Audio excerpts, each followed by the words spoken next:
Isa na namang malaking achievement at milestone ang nakamit ng SB19 dahil this time around, collaboration sa isang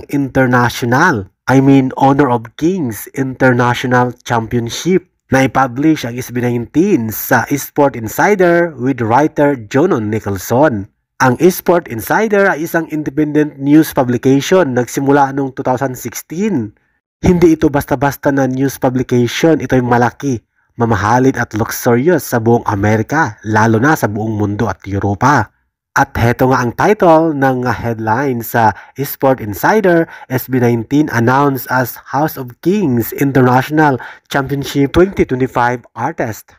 Ibig sabihin, ang SB19 ay nag-iisang Pinoy singer na galing sa Pilipinas of course at buong Asia na mag-perform at official artist sa opening ng International Championship event ng Honors of King 2025, Honor of Kings rather. Bakit nga ba pinili ng Honor of Kings ang SB19 bilang official music artist nila?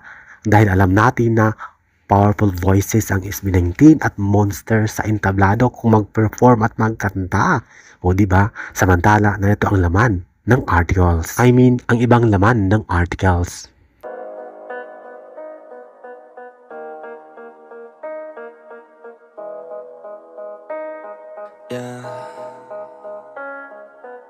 They say life will bring discomfort, and I discovered we all just suffer, cause no one feels that bad.